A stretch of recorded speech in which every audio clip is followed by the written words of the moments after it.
কাদের জিলানী রহমতুল্লাহি আলাইহির কাছে এক মুরিদ কয়, হুজুর কি পীর সাহেব হইলেন? কয় কি হইছে? কয় একটু আগেই দেখে আসলাম একজন মানুষ আকাশে উঠতেছে। ওস কি কেডা? কয় হিন্দু এক ব্রাহ্মণ আকাশে উঠতেছে। আব্দুল কাদের জিলানী কয় এটা তার মেসমেরিজম, এটা তার সাধনা আর কিছু না, এটা কেরামতি না। কেরামতি আর সাধনা এক নয়, সাধনা কখনো কেরামতির কাছে আসে না। দেখবি? কয় দেখতে চাই। আব্দুল কাদের জিলানী জুতা ছাইরা দিছেন আর জুতারে বলতেছেন তুই আকাশে উড়বি, উইরা ওই ভণ্ডরে ফিটায়া ফিটায়া জমিনে লামাইবি।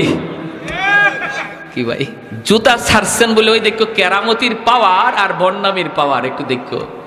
বন্ড আকাশে উড়ে আর আব্দুল কাদের জিলানীর জুতায় যায় ফিটাইতে ফিটাইতে জমিনে লামায়।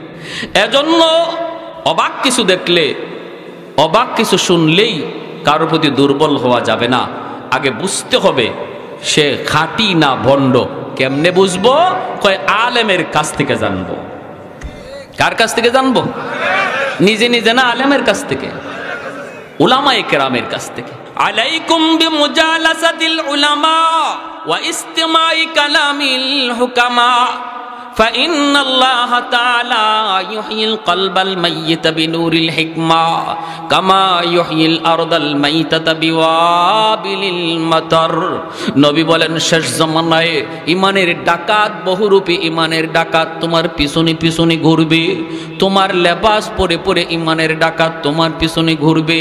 তোমার আত্মীয় সেজে ইমানের ডাকাত তোমার পিছনে ঘুরবে।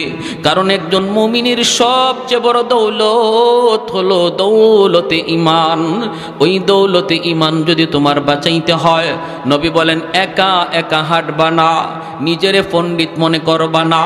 আমার কাছে বাংলা কোরআন শরীফ আছে, আমার কাছে বাংলা হাদিস আছে, আমি কেন ইমাম সাহেবের কাছে যাব, আমি কেন হুজুরের কাছে যাব, এমনটা মনে করে একা একা হাঁটবা না, নিজেরে পণ্ডিত মনে করবা না।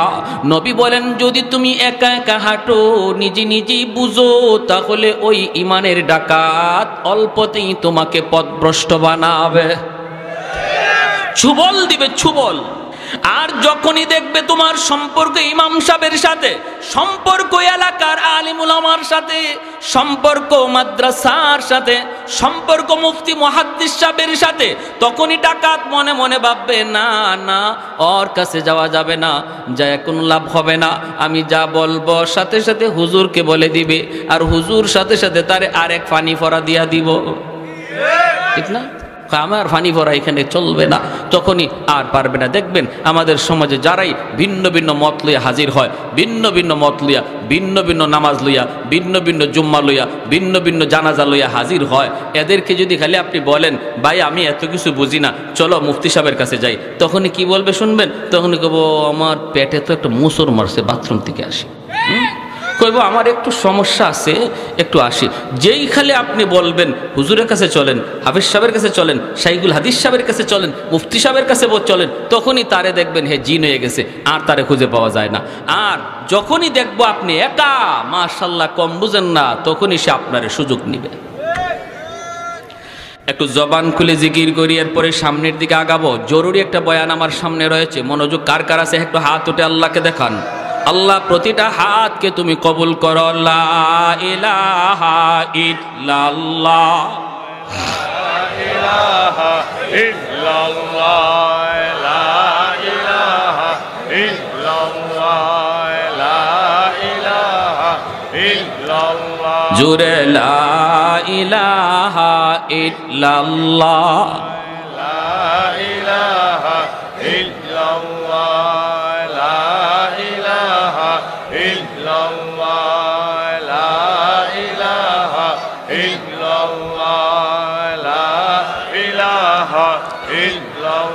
লা ইলাহা ইল্লাল্লাহু মুহাম্মাদুর রাসূলুল্লাহ। একটু জোরে সুরে বলি সাল্লাল্লাহু আলাইহি ওয়াসাল্লাম। আল্লাহ পাক বলেন বন্ধু আপনি জানায় দিন যারা আমি আল্লাহকে পেতে চায় তারা যেন আপনার অনুসরণ করে, আপনার তাবেদারি করে। যদি ওরা আপনার অনুসরণ করেই জীবনটারে চালায়, তখন আমাকে তালাশ করে বের করা লাগবে না, বরং আমি আল্লাহ তারে তালাশ করে বের করে নিব। প্রসঙ্গ চলছে মহব্বতের। আল্লাহ কথা বলছেন ইত্তেবার। ভালো করে শুনবেন, উলামায়ে কেরাম যারা আছেন তারা বুঝতেছেন, আপনারাও একটু বুঝবেন। কথাটা হলো, বন্ধু তুমি বলে দাও তারা যদি আমি আল্লাহকে ভালোবাসতে চায়, তারা যেন তুমি নবীকে ভালোবাসে। কথাটা এমন হওয়ার কথা ছিল, কিন্তু আল্লাহ পাক এমন বলেন নাই। আল্লাহ বলছেন তারা যেন তোমার অনুসরণ করি, তোমার তাবেদারি করে। কেন এই মহব্বতের প্রসঙ্গ আল্লাহ বাদ দিয়া ইত্তেবায় নিয়ে গেলেন? মুফাসসিরিনে কেরাম তাফসীরের কিতাবের ভিতরে লিখেন, আল্লাহ পাক এই কথা বইলা আমাদেরকে বাঁচাইছেন। যদি আল্লাহ বলতেন আমি আল্লাহকে যদি ভালোবাসতে চাও, আমার বন্ধুকে তোমরা ভালোবাসো, তাহলে আমাদের কোনো উপায় ছিল না, কারণ নবীকে ভালোবাসার মতো কোনো যোগ্যতাই আমাদের নাই।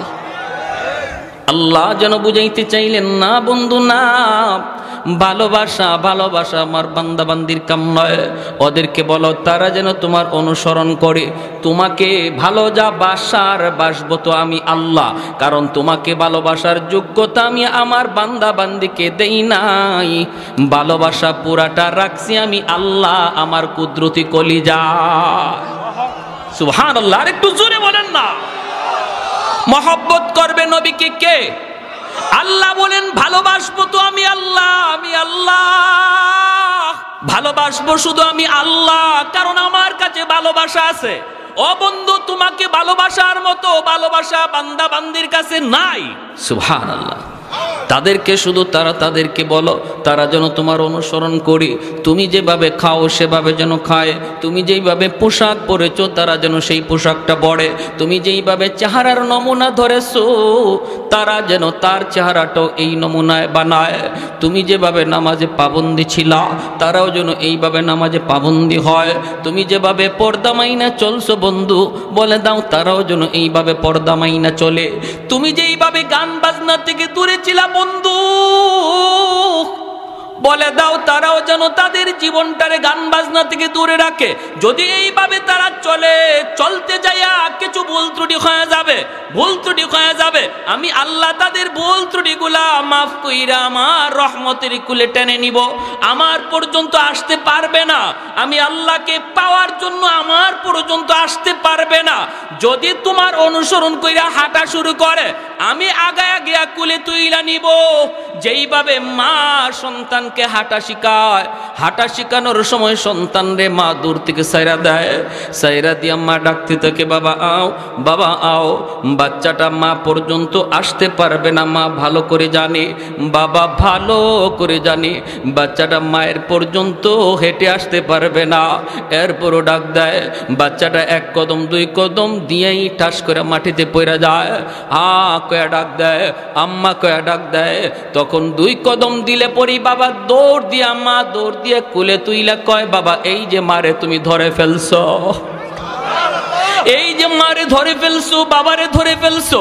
মূলত মা দৌড় দিয়ে আগায় নিছে। আল্লাহ কয় বন্ধু তুমি জানাও, যারা তোমার পথ দইরা তোমার নমুনা দইরা আমি আল্লাহকে পাওয়ার জন্য একটু হাঁটা শুরু করবে, আমার পর্যন্ত আসতে পারবে না, বাকি আমি আল্লাহ আগায়া গিয়া তারে আমার কুলে তুলে নিব। আমি যা তাকে আমার কুলে তুলে নিব। ইউহিব্বুকুমুল্লাহ, আমি আল্লাহ তারে আমার কুলে নিব, আমি তারে ভালোবাসব। আমার পর্যন্ত আসতে পারবে না, আমি আমার কাছে নিয়ে নিব। ভাইরা সাহাবায়ে কেরাম রাদিয়াল্লাহু তাআলা আনহুম, তারা তো কিছুটা নজির দেখায় গেছেন, কিছুটা নজির। অষ্টম হিজরির একটা মর্মান্তিক ঘটনা আপনাদেরকে শোনাই। আল্লাহর নবী, রহমতের নবী, বিভিন্ন রাষ্ট্রপ্রধানের কাছে তিনি দাওয়াত দিয়ে চিঠি দিতেছেন। এইভাবে নবী রোম সম্রাটের কাছেও চিঠি লিখলেন, কিন্তু হারিস ইবনে উমাইর রাদিয়াল্লাহু তাআলা আনহু, ওনাকে ওই রোমের সম্রাটের লোকেরা ওনাকে গ্রেফতার করে সম্রাটের দরবারে নিয়ে ওনাকে হত্যা করল। নবীর একজন দূত হারিস ইবনে উমাইর রাদিয়াল্লাহু তাআলা আনহু ওনাকে হত্যা করল।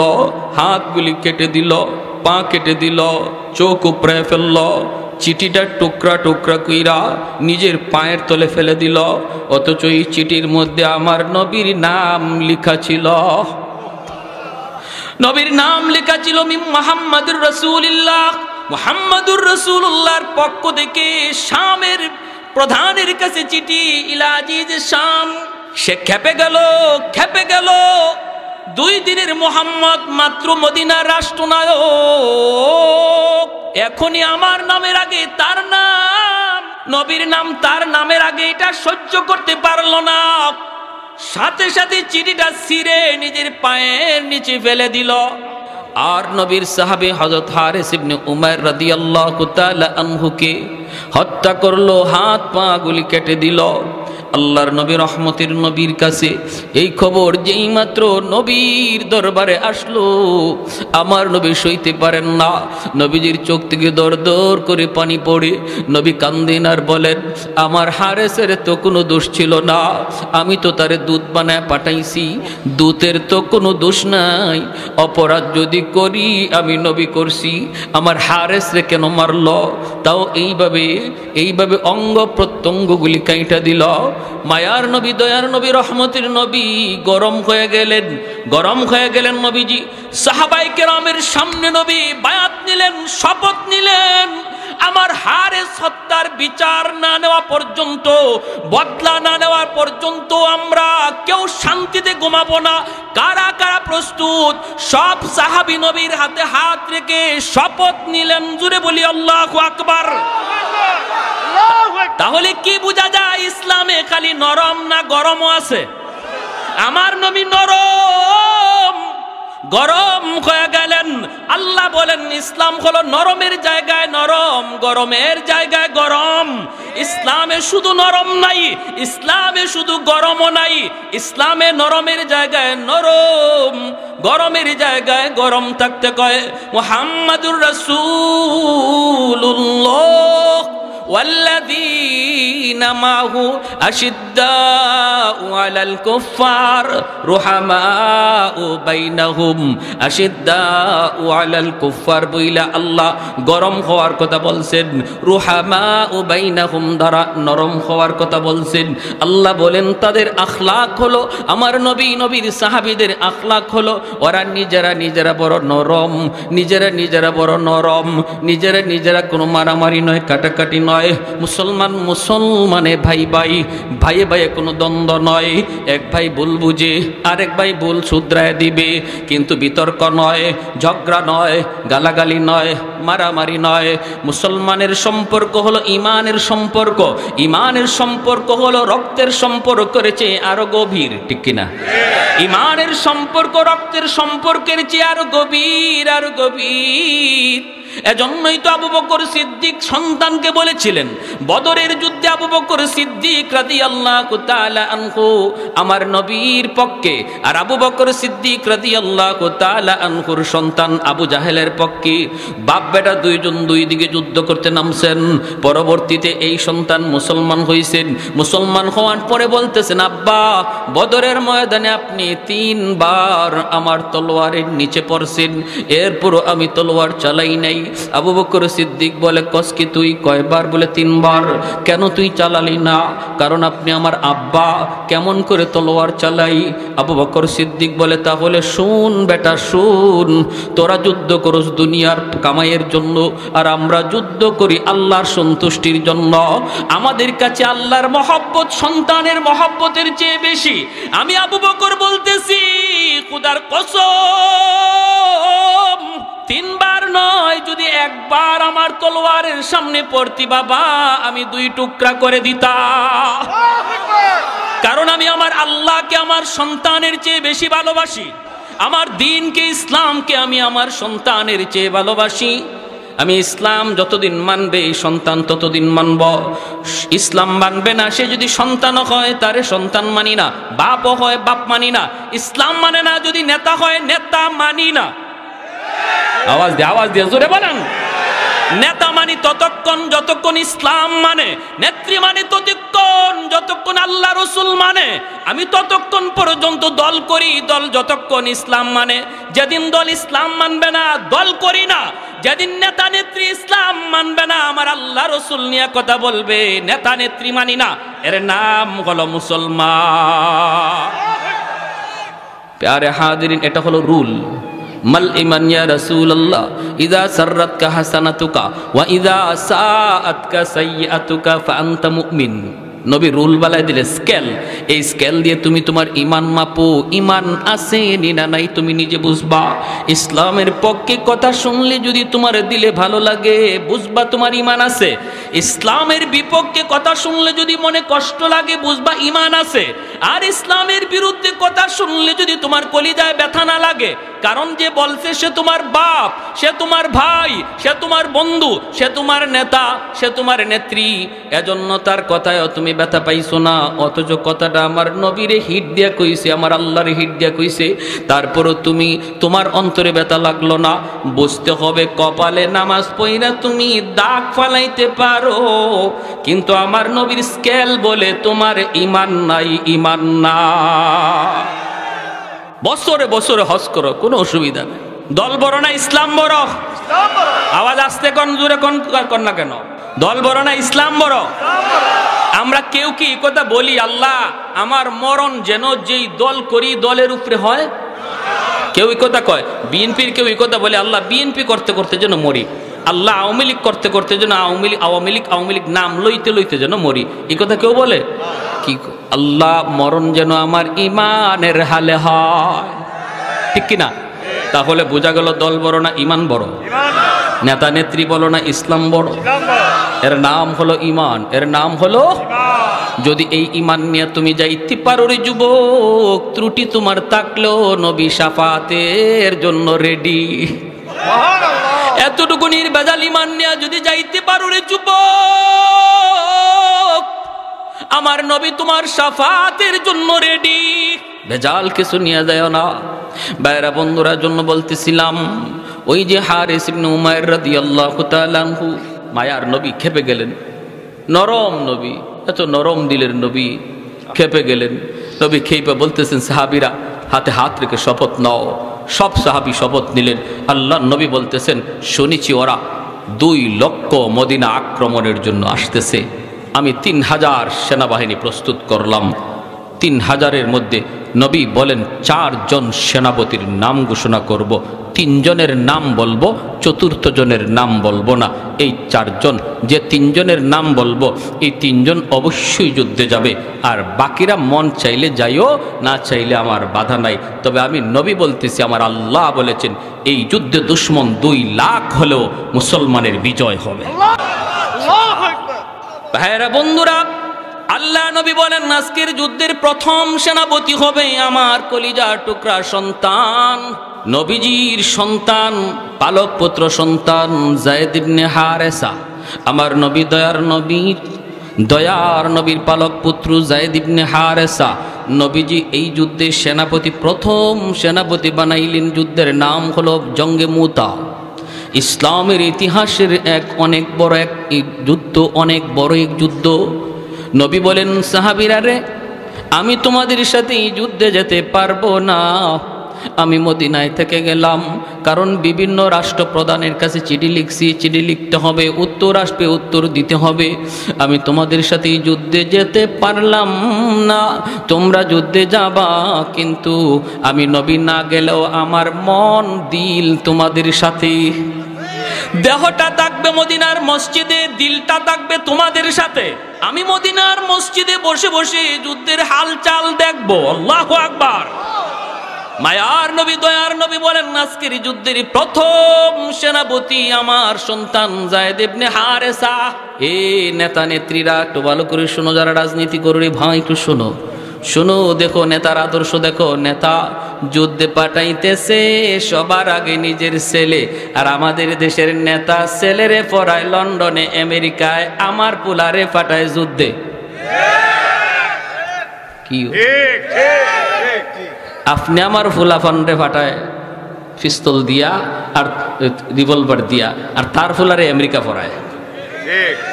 আই রে বোকা, আমরা কেমন বোকা হইছি বুঝেন, কেমন ফাইছে আমরা রে বলদ।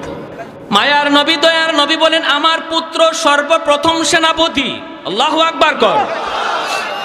যায়েদ ইবনে হারেসা নবী যুদ্ধে প্রথম সেনাপতি ঘোষণা করলেন। আর নবী বলেন, আমার ছেলে যায়েদ শহীদ হলে সেনাপতি হবে জাফর ইবনে আবি তালিব।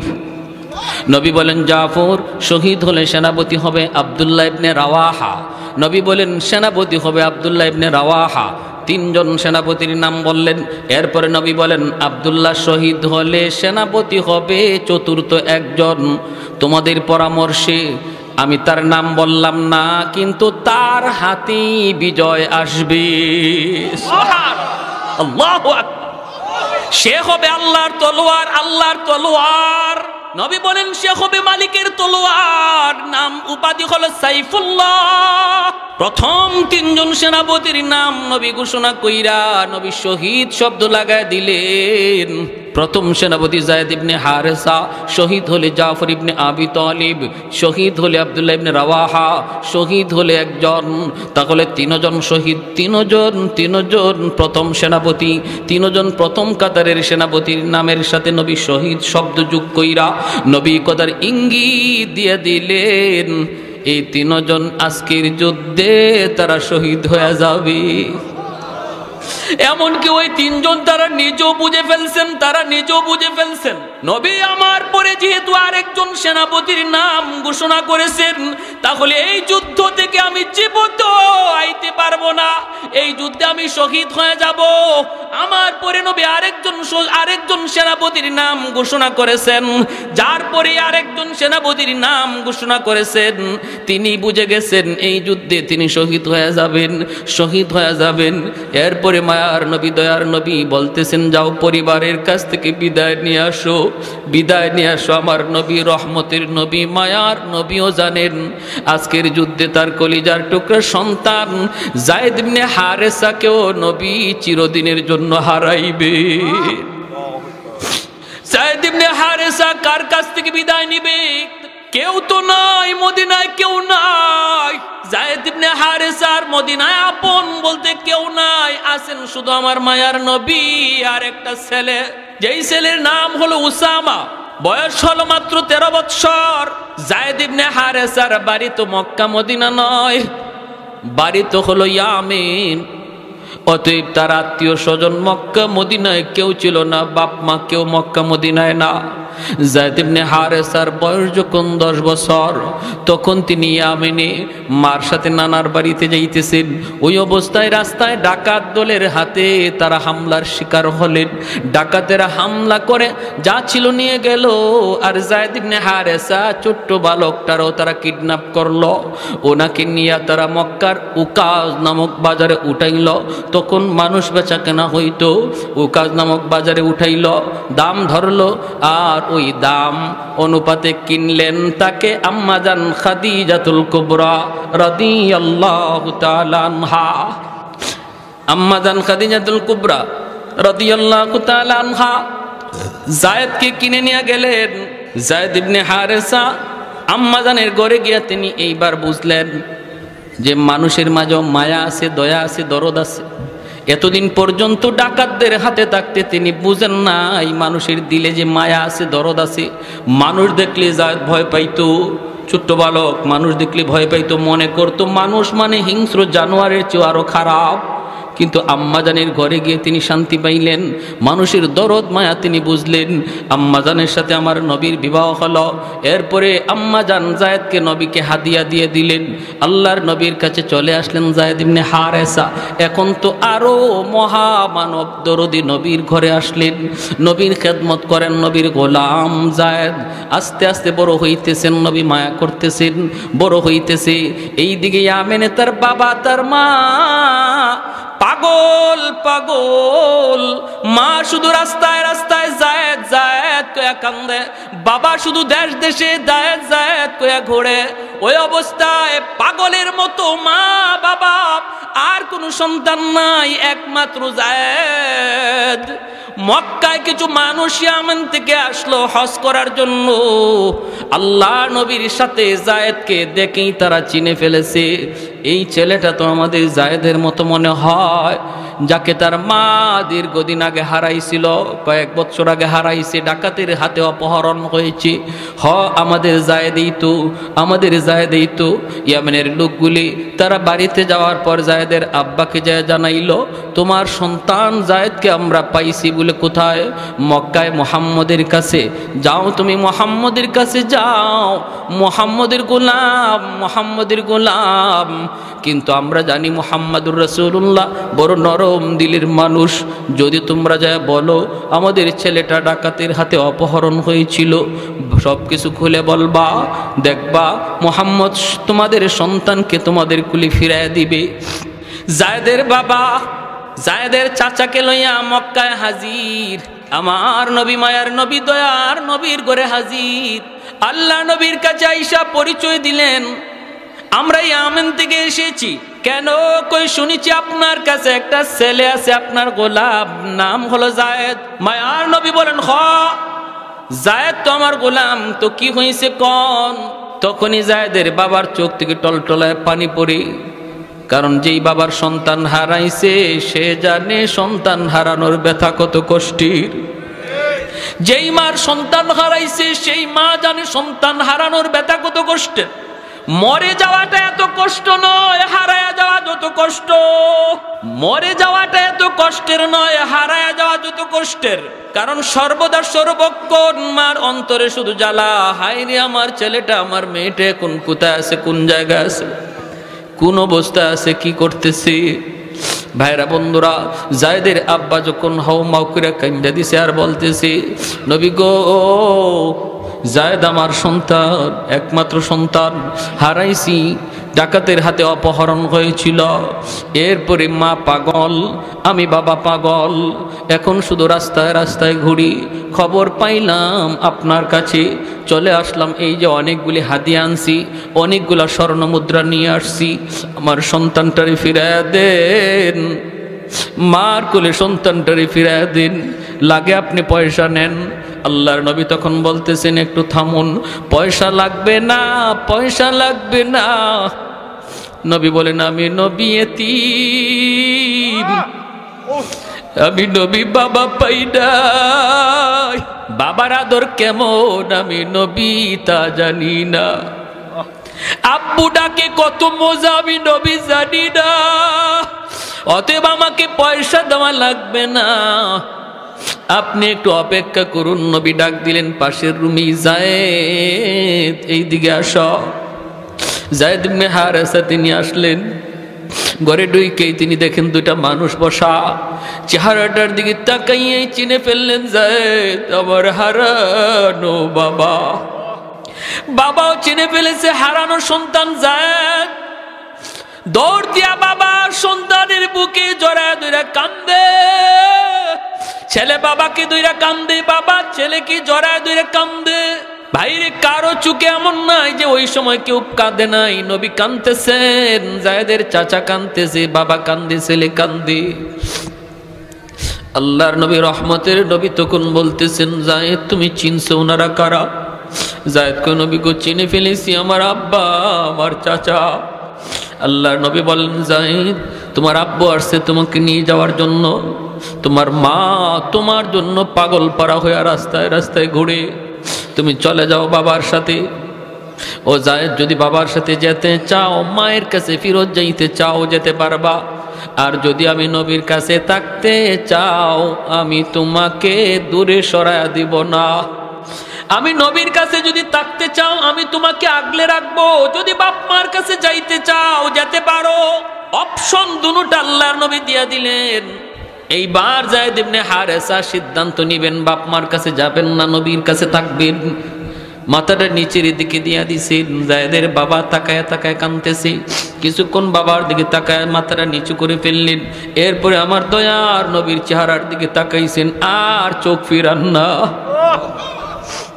কান্না শুরু করছে আর বলতেছে, নবী গো, আজ থেকে 10 বছর আগে আমি হারাইছি, বাবা হারাইছি, মা হারাইছি। ডাকাতদের হাতে থাকতে আমি বুঝতাম না মানুষ এত মায়াশীল হয়, মানুষের দিলে এত দরদ, এত মায়া। কিন্তু আপনার কাছে আসার পর আমি মার আদর বাবার আদর দুনো আদর আপনার কাছে পাইছি। আমার বাবার আদর মায়ের আদর দুটোটা পাইছি গো নবী। অতএব আমি যায়েদ সিদ্ধান্ত নিয়েছি বাকি জীবন আমি আপনার কদমে থাকতে চাই। আমি আপনার কদমে থাকতে চাই, আপনার কাছে থাকতে চাই। আল্লাহ নবীর সাথে সাথে যায়েদকে বুকে জড়ায় নিলেন, কারণ আমার নবীর মনের ইচ্ছাও ছিল এটা। নবী বুকে জড়ায় নিলেন আর বলতেছেন চলো। কয়া নবী টান দিয়া মসজিদ ঘর থেকে বের হইয়া এক দৌড়ে নবী সাফা পাহাড়ের উপরে এসে উঠলেন। ওইটা নবী আরবের মানুষকে, মক্কার মানুষকে নাইকে বলেন, এরে মক্কার মানুষ দেখো, শুনো শুনো, এতদিন পর্যন্ত তোমরা জানতা যায়েদ আমার গোলাম, আজ তোমাদেরকে সাক্ষী রেখে বললাম যায়েদ আজকে থেকে আজাদ। এতদিন পর্যন্ত তোমরা জানতা যায়েদ আমার গোলাম, আজ থেকে যায়েদ শুধু গোলাম নয়, যেই যায়েদ মা পাইয়া বাবা পাইয়াও বাপ মার কাছে যায় না, আমি নবীর কাছে থাকে, আজ থেকে যায়েদ হলো আমার সন্তান। আর একটু জোরে সুবহানাল্লাহ। कौनैने मुख्तार खुदा तुमको बनाया, उम्मत का निगाहबान खुदा तुमको बनाया, तकबीर में कलमा में नमाजों में यज़ा में है नाम इलाही से मिला नाम मोहम्मद, है नाम इलाही से मिला नाम मोहम्मद। महबूब ने कहा सल्ले अला नाम मोहम्मद, आको की जिया दिल की जिला नाम मोहम्मद, आको की जिया दिल की जिला नाम मोहम्मद। फरमाते ही आदम को मुझे खुल्द तरी में लकहा हुआ तू बाबे मिला नाम मोहम्मद, लकहा हुआ तू बाबे मिला नाम मोहम्मद। একটু জোরে সুরে আল্লাহু আকবার। ওই যায়েদ ইবনে হারেসাকে মায়ার নবী যুদ্ধের প্রথম সেনাপতি বানাইলেন। কোন যুদ্ধের প্রথম সেনাপতি বানাইলেন ভাইরা আমার। এরপরে হইল কি, নবী বলতেছেন দ্বিতীয় নম্বর, যায়েদ ইবনে হারেসা নবীর কাছ থেকে বিদায় নিলেন। নবীজির কাছ থেকে বিদায় নিয়ে এইবার আল্লাহর নবীর কাছ থেকে বিদায় নিয়ে চলেন উসামার কাছে গেলেন। যাইয়া উসামার কাছে যাইয়া বলতেছেন, 13 বৎসরের বালক উসামা ডাক দিয়া বলতেছেন, বাবা এই দুনিয়ায় তুমি ছাড়া আর নবী ছাড়া কেউ নাই, নবীর কাছ থেকে বিদায় নিয়েছি, বাবা তুমি বাবাকে বিদায় দাও। 13 বছরের বালকের কাছ থেকে তিনি বিদায় নিতেছেন। উসামা কাঁদতেছেন আর বাবা বলতেছে, বাবারে যদি কোনোদিন বাবার কথা ইয়াদ হয়, শামের রাস্তার আশেপাশে বাবার কবর খুঁজে নিও। সাহাবায়ে কেরাম কিভাবে নিজের কবরগুলা কোথায় বানাইছেন, সোয়া লক্ষ সাহাবী বিদায় হজের বাসন, অথচ 10,000 সাহাবীর লাশ, 10,000 সাহাবীর কবর মক্কা মদিনায় পাওয়া যায়। 1 লক্ষের উপরে সাহাবায়ে কেরামের কবর নিজের দেশে নাই, পৃথিবীর দিক দিগন্তে পড়ে আছে। ভাইরা বন্ধুরা, ছেলেকে বাবা বলতেছে, বাবা ছোট্ট ছেলেকে বলতেছে, বাবা কোনোদিন যদি বাবার কথা ইয়াদ হয়, শামের রাস্তার আশেপাশে বাবার কবর খুঁজে নিও, কারণ বাবা জানে এই যুদ্ধ থেকে বাবা জীবিত ফিরবে না, কারণ নামের শেষে নবী শহীদ শব্দ লাগায় দিছে। জাফর ইবনে আবি তালিব বিদায় নিতে বাড়িতে গেলেন, যা দেখেন বিবি কোরআন তিলাওয়াত করেন। ছোট্ট 2টা বালক, মোহাম্মদ আব্দুল্লাহ 4 বছর 6 বছরের 2টা বালক মার পাশে বসে বসে নিরিবিলি মার কোরআন তেলাওয়াত শুনতেছে। জাফর ইবনে আবি তালিব পাশে যায় দাঁড়ায় বলতেছে, বিবি গো একটু সময়ের জন্য কোরআন তেলাওয়াত বন্ধ করো গো বিবি। বিবি বন্ধ করছে। এরপরে তিনি বলেন, বিবি নবী আমাকে আজকের যুদ্ধের 2 নম্বর সেনাপতি ঘোষণা করেছেন, বিবি গো বিদায় দাও, হয়তো আর কোনোদিন দেখা হবে না, আল্লাহর তৈরি জান্নাতে তোমার সাথে আল্লাহ সাক্ষাৎ করাবে। ও বিবি আমি শহীদ হয়ে গেলে আমার 2টি এতিম বাচ্চারে লালন পালন কইরো, আমার দুইটি এতিম বাচ্চা তোমার আমানতে দিয়ে গেলাম, তাদের লালন পালন কইর। তখনই বিবি বুঝে গেছে। বিবি কয়, স্বামী গ, যুদ্ধে যাইতেছো যাও, কিন্তু আমি নবীর জবানে শুনেছি যুদ্ধে যাওয়ার আগে দোয়া করলে আল্লাহর দরবারে দোয়া কবুল হয়। আমি একটু দোয়া করব, তুমি শুধু আমার সাথে আমিন আমিন বলবা। জাফর ইবনে আবি তালিব বলে, ঠিক আছে তুমি মুনাজাত করো। বিবি হাত উঠাইছেন মুনাজাতের জন্য। প্রথম নম্বর দোয়াটাই করছেন, আল্লাহ আজকের যুদ্ধে তুমি মুসলমানদের বিজয় দান করিও। জাফর ইবনে আবি তালিব বলেন আমিন। বিবি সাহেব দোয়া করে, স্বামী আমিন বলে। সুবহানাল্লাহ, জোরে কোন। এ মুসলমানের ঘর কিভাবে সাজাইবা একটু খেয়াল করো রে যুবক। ও মুসলমান, ঘরটা কেমন করে সাজাইবা একটু খেয়াল করো। আজকে স্বামী নামাজ পড়ে, স্ত্রী নামাজ পড়ে না। আজকে বাবা নামাজ পড়ে, সন্তান নামাজ পড়ে না, এমন আসেনি না নাই? জোরে কন না। না, দেখো আমার নবীর যুগের ইতিহাস দেখো। বিবি যদি ফজরের সময় আগে উঠছে, স্বামীকে আগে তারপরে ঘুম থেকে জাগাইছে। স্বামী যদি আগে উঠছে, বিবিকে ঘুম থেকে জাগাইছে। বাবা যদি উঠছে, সন্তানকে ঘুম থেকে জাগাইছে। কিন্তু আজকে আমরা কি, আমি আমাকে বাঁচার জন্য পাগল, কিন্তু সন্তানের ফিকির নাই, পরিবারের ফিকির নাই। আল্লাহ বলে, কু আনফুসাকুম ওয়া আহলিকুম নারা, নিজে শুধু নয় পরিবারকেও বাঁচাও।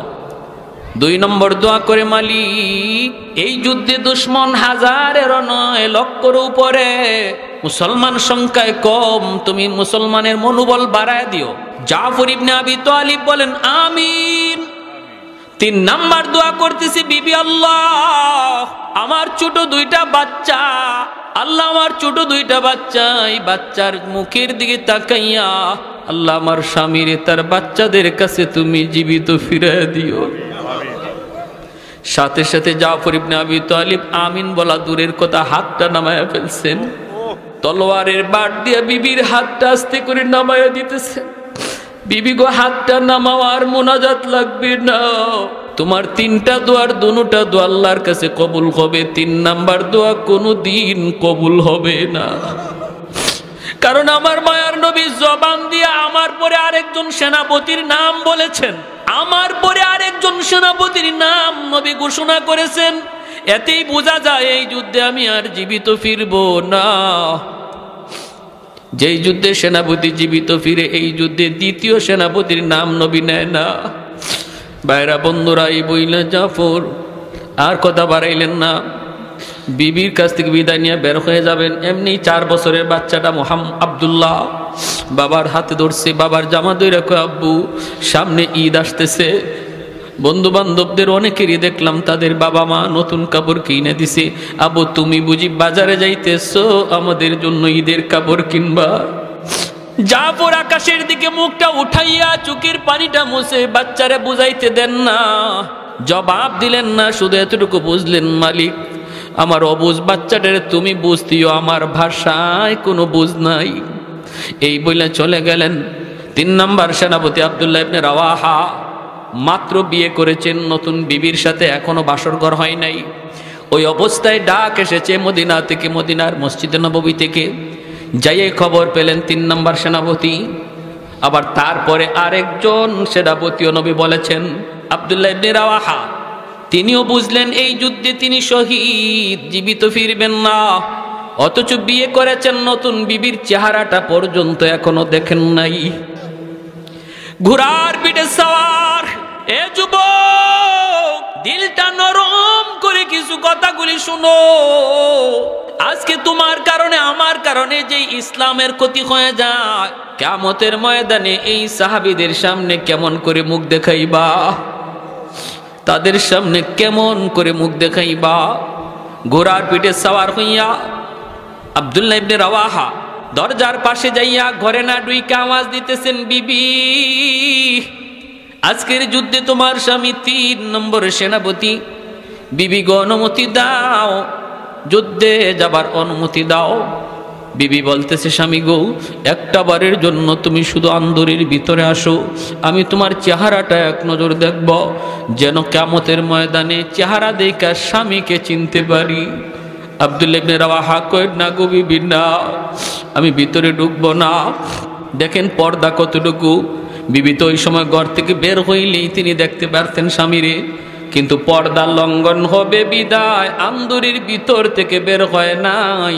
আমার এই এলাকার মা বোনের একটু দিলটা নরম করে কথাগুলি শোনো, কথাগুলি শুনো। নবীর যুগের মহিলাদের ভিতরে পর্দার কি পরিমাণ গুরুত্ব ছিল।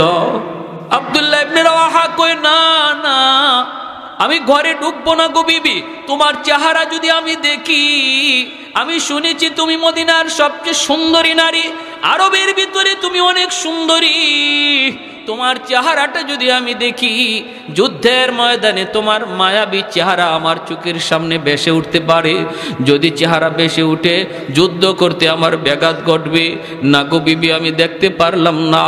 কিয়ামতের ময়দানে আল্লাহ তোমার আমার পরিচয় করা দিব,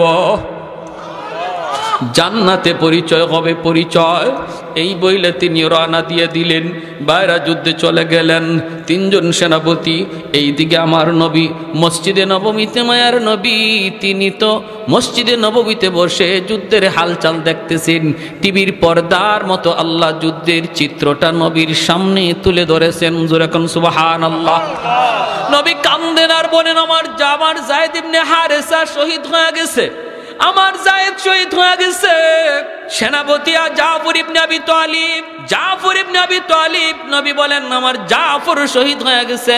দুশমন তার ডান হাত কেটে ফেলেছে, বাম হাতে পতাকা ধরে রাখছেন, বাম হাতটাও দুশমন কেটে ফেলেছে। এরপরও তিনি পতাকা ফালান না, দুনো হাতের বাজু দিয়ে এইভাবে পতাকা ধরে রাখছেন। 3 নম্বর সেনাপতি আব্দুল্লাহ ইবনে রাওয়াহা তিনি আসছেন, জোর করেন পতাকা তিনি ছাড়েন না, অথচ জান নাই পতাকা এমন ধরছেন ছাড়েন না। কোন রাওয়ায়াতে আসছে কামড় মাইরা পতাকা ধরে রাখছেন।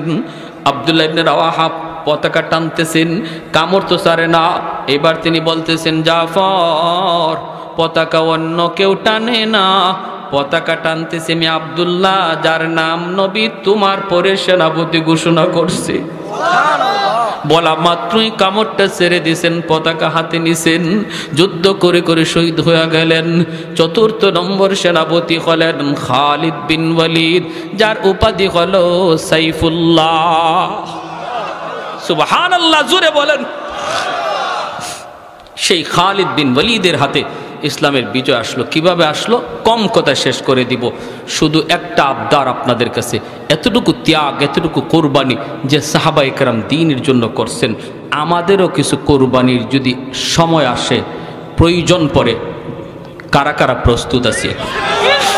আল্লাহ তুমি প্রতিটা হাতকে কবুল করে একটা নারায় লাগান।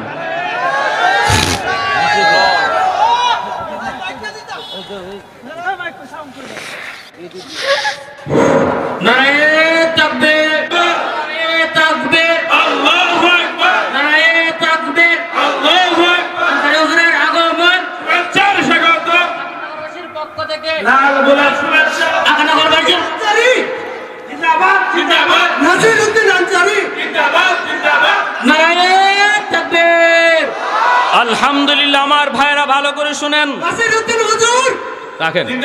আমি বলতেছি শুনেন, ভালো করে শুনেন। ইসলামের জন্য, দ্বীনের জন্য সাহাবায়ে কেরামের যে কোরবানির ইতিহাস আমরা শুনলাম, দিলের মধ্যে চোট লাগছে না লাগছে না? ভাইরা আমার, আজ আমাদের কারো অবহেলার কারণে যদি ইসলামের কোনো ক্ষতি হয়, সেই জাফর ইবনে আবি তালিব, আব্দুল্লাহ ইবনে রাওয়াহা, হারিস, যায়েদ ইবনে হারেসার সামনে কিয়ামতের ময়দানে আমাকে জবাব দেওয়া লাগবে। ঠিক কিনা? জোরে বলেন। জবাব দেওয়া লাগবে। উলামায়ে কেরাম কখনো খামোখাই রাগ করে না, গুসা করে না। উলামায়ে কেরাম কখনো অযথাই ময়দানে নামে না।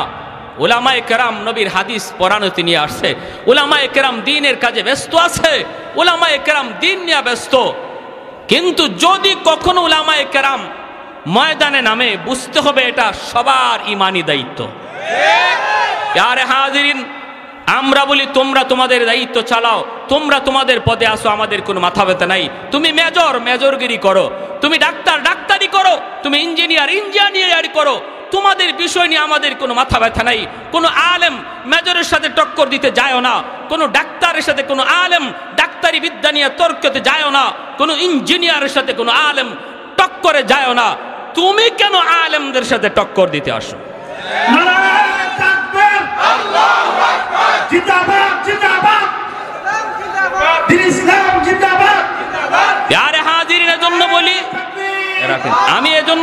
আপনাদেরকে বলি, আমাদের সর্বদা এই ব্যাপারে সজাগ থাকতে হবে, সজাগ থাকতে হবে। পণ্ডিতি করো, যার যার বিষয় লইয়া পণ্ডিতি করো, আরেকজনের বিষয়ে পণ্ডিতি দেখায়ও না। এটা অনধিকার চর্চা, অনধিকার চর্চা। আর আমরা উলামায়ে কেরাম যারা আছি, আমরা যারা উলামায়ে কেরাম ভক্ত আছি, আপনাদের কাছে আমার অনুরোধ, আমাদের মাঝে দ্বন্দ্ব যেন না থাকে, দূরত্ব যেন না থাকে। সামান্য কিছু ভুল ত্রুটি, সামান্য কিছু বিভেদ, এটাকে বড় আকারে না করি। কারণ আজকে আমাদের ভিতরে, আলেমদের ভিতরে কোনো ওয়ায়েজের বিরুদ্ধে কথা বলতে যায়, যদি আমরা সেটা পাবলিক প্লেসে বলি, তখন নাস্তিকরা সুযোগ পায়, ঠিক কিনা জোরে কোন? ইসলাম বিরোধীরা সুযোগ পায়। কে বিদাতি, কে কওমি, কে ওয়াহাবি, কে আলিয়া, কে লম্বা টুপি, কে গোল টুপি, এই সমস্ত জিনিস বাদ দেন আল্লাহর দোহাই। কারণ সমস্ত দুশ্মন এক, আমরা কেন এক হতে পারবো না? আওয়াজ দিয়া বলেন ঠিক কিনা? ছোটখাটো বিষয় নিয়ে আমরা একজনে আরেকজনের মন্দ বলি, আর অন্যদিকে দুশ্মন হাসে, দুশ্মন হাসে। দুশ্মনের হাসি খোরাক বন্ধ করুন, দুশ্মনদের হাসির খোরাক বন্ধ করুন। এখনো সময় আছে, বোঝার চেষ্টা করুন। রুহামা উবাইনাহুম, আল্লাহ বলে নিজেদের ভিতরে রহম করো, নিজেদের ভিতরে দয়া করো, নিজেদের ভিতরে ছাড় দেওয়ার মন মানসিকতা তৈরি করো। না, এক ভাই ভুল বলেছে, সেটাকে শুধরানোর ব্যবস্থা রয়েছে। সাধারণ মানুষের সামনে কটাক্ষ নয়, গালি নয়, ফতুয়াবাজি নয়, বন্ধ করো সব ফতুয়াবাজি। এক প্ল্যাটফর্মে চলে আসো। বাংলাদেশ ইসলামী জাগরণের সম্ভাবনাময় এক দেশ। এখনো যদি উলামায়ে কেরাম এক হয়ে যায় আর আলেম বক্ত পাবলিক এক হয়ে যায়, মাথা তোলার সাহস কোনো বেঈমানের নাই।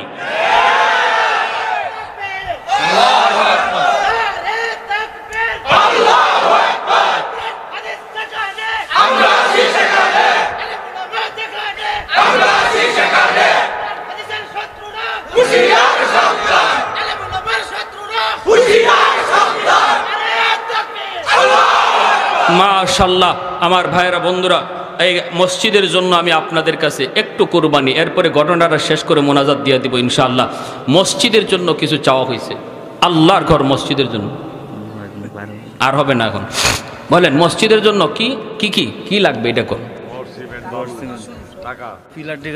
মসজিদের জন্য নালানাকুনান্না মিনাল খাসিরিন রব্বির হামহুমা কামা রব্বায়ানি সগীরা, রব্বির হামহুমা কামা রব্বায়ানা সগীরা।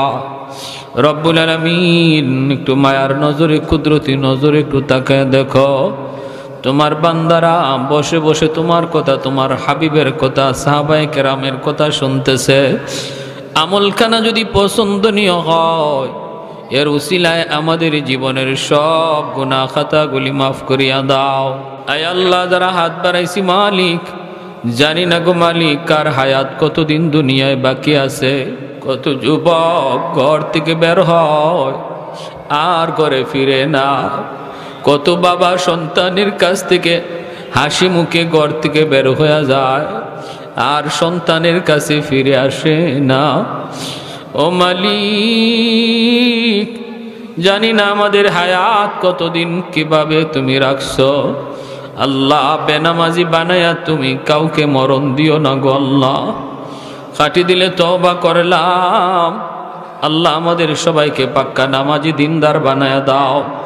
এই এলাকার প্রতিটা যুবককে পাক্কা নামাজি দিনদার বানাও। আয় আল্লাহ, ঘরে ঘরে কোরআন তেলাওয়াতের আমল চালু কইরা দাও। মা বোনদেরকে পর্দানিশীন দিনদার বানায় দাও। আল্লাহ, যারা হাত বাড়াইছি মালিক, জানি না আমার মতো কার জানি মা দুঃখিনী দুনিয়ায় নাই। যার মা নাই সে জানে মা কত বড় নিয়ামত, যার বাবা নাই সে জানে বাবা কত বড় দৌলত। যার মা আছে গো মালিক, ঘরে গিয়া আম্মা কয়া ডাক দেয়, মা দরজা কইলা দেয়। আমার মতো যার মা নাই, আজকে মাসকে মাস, বছর কি বছর মা কয়া ডাক দিতে পারি না। গভীর রাত মাহফিল শেষ হলে পরে মা ফোন দিত, বাজান এখন কোথায় আছো? আল্লাহ, আর কেউ এইভাবে অপেক্ষা করি না, গভীর রাতে যাও দেখতাম মার রুমের এখনো লাইট জ্বলে। ও মালিক, এখনো কত মা সন্তান শহর থেকে রওনা দিছে, শোনার পরে মা দুঃখিনী ঘুমায় না, সারাটা রাত জায়গা জায়গা সন্তানের অপেক্ষা করে। সবাই ঘুমায় গেল, মা ঘুমাইতে পারে না। এমনও মা যারা হারাইছে গো আল্লাহ, কবরে আযাব দিও না, আযাব দিও না মারে, তুমি কবরে মাইরো না। যে মা 10 মাস 10 দিন পেটে রাখলো, শীতের দিনে প্রস্রাব করে বিছানা ভিজায় দিছি, মা ভিজা বিছানায় শুইয়া আমাকে বুকে রাইখা রাতটা কাটায় দিছি। কত রাত মার পেটে তাইকা লাথি মারছি, মা সারা রাত বুয়া বুয়া কান্দে কান্দে কাটাইছে।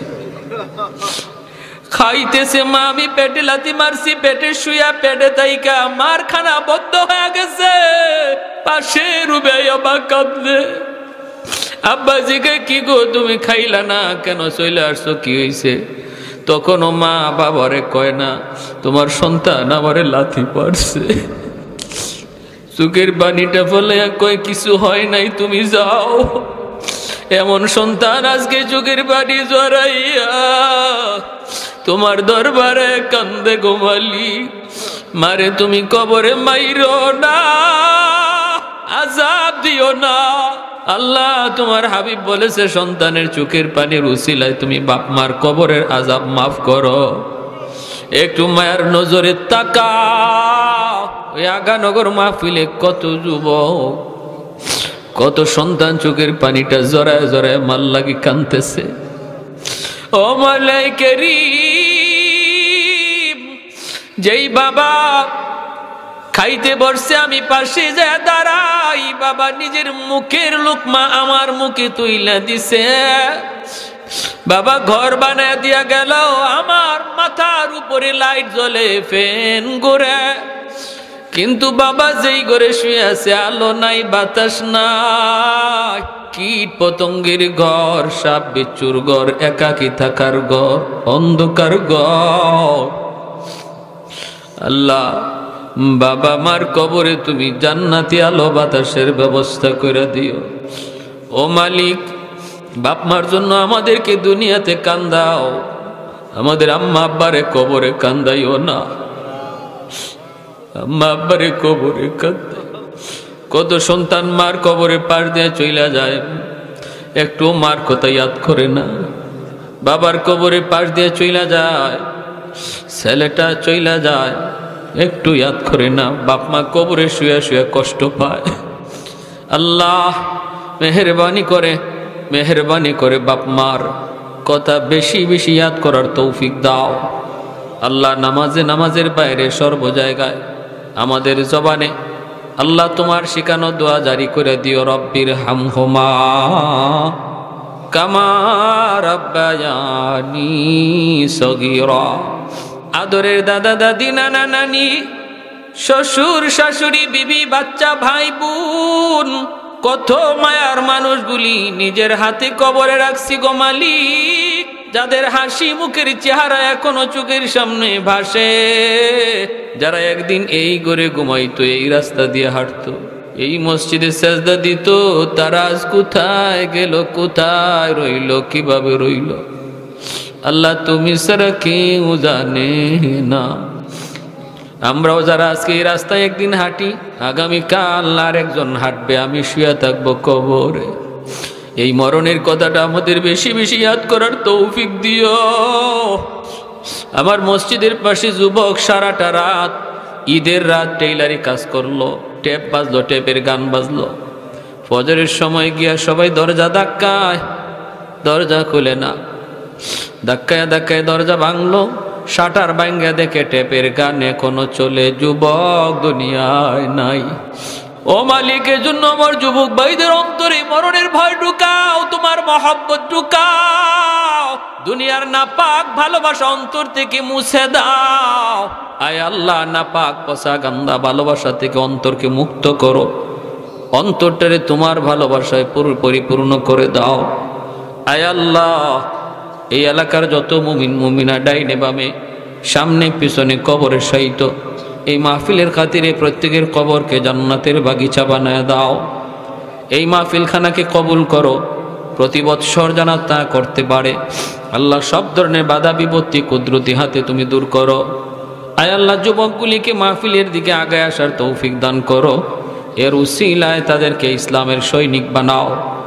আয় আল্লাহ আম্মা আব্বা যাদের জীবিত হায়াতে বরকত দাও, বিবি বাচ্চা ভাই বেরাদরে হায়াতে বরকত দাও। প্রবাসী ভাইয়েরা যারা আছে আল্লাহ প্রবাসে নিরাপদে রাখো, রুজিতে বরকত দাও। আয় আল্লাহ আমাদের সন্তানগুলিকে নেককার দিনদার নামাজি বানাও। তোমার ঘরখানাকে কবুল করো। যারা সাহায্য সহযোগিতা করার ওয়াদা করেছে তৌফিক তুমি দিবা, কেমনে দিবা তুমি জানো। আল্লাহ তুমি দেওয়ার তৌফিক দান কইরো। আল্লাহ ঘরের কাম, তোমার ঘরের কাম কুদরতিভাবে তুমি উঠে নিও। এলাকার প্রতিটা মানুষকে তোমার ঘরের শরীক থাকার তৌফিক দিয়ে দিও। আমার মা বোনদেরকে মাফ করে দাও। আয় আল্লাহ আমার মা বোনদেরকে মাফ করে দাও, তাদেরকে আল্লাহ ওয়ালি বানাও। কারণ মায়ের আব্দুল কাদের জিলানির মা, তারা তো নবীর মা, ওলি আল্লাহদের মা। এলাকার প্রতিটা মাকে ওলি আল্লাহর মা বানাও। আয় মাওলা ঘরে ঘরে হাফেজে কোরআন আলেমে দ্বীন কবুল করে নাও। গান বাজনা থেকে এলাকার মানুষকে হেফাজত করো। আল্লাহ গান বাজনার প্রতি যুবকদের অন্তরে ঘৃণা জন্মায়া দাও, ঘৃণা জন্মায়া দাও। নেক কাজের প্রতি আগ্রহ বাড়ায়া দাও। আল্লাহ যারা সাহায্য করছে, দান করছে, প্রত্যেকের রুজির মধ্যে বরকত দিয়ে দাও। অসুস্থ যারা আছে আল্লাহ তুমি সুস্থতার নিয়ামত দিও। আমাদেরকে যাবতীয় অসুস্থতা থেকে হেফাজত করো আল্লাহ, যাবতীয় অসুস্থতা থেকে হেফাজত করো আল্লাহ। কে কোন উদ্দেশ্য নিয়ে এখানে হাত উঠেছে আল্লাহ তুমি দিলের হালত জানো। আল্লাহ যার যার দিলের দিকে তাকাইয়া প্রত্যেকের নেক নিয়তকে কবুল করো। যার যার সমস্যাকে সমাধান করো, মুশকিলাতগুলি আসান করো। আল্লাহ অনেক ঘরে বাবা সন্তান লইয়া বিপদে আছে, অনেক স্বামী স্ত্রী নিয়ে বিপদে আছে। আল্লাহ প্রতিটা ঘরে তুমি শান্তির বাতাস বইয়ে দাও, অশান্তি দূর করে দাও। সাল্লাল্লাহু তাআলা আলা খাইরি খালকিহি মুহাম্মদ ওয়া আলা আলিহি ওয়া আসহাবিহি আজমাইন। আমিন বিরহমাতিকা ইয়া আরহামার রাহিমিন।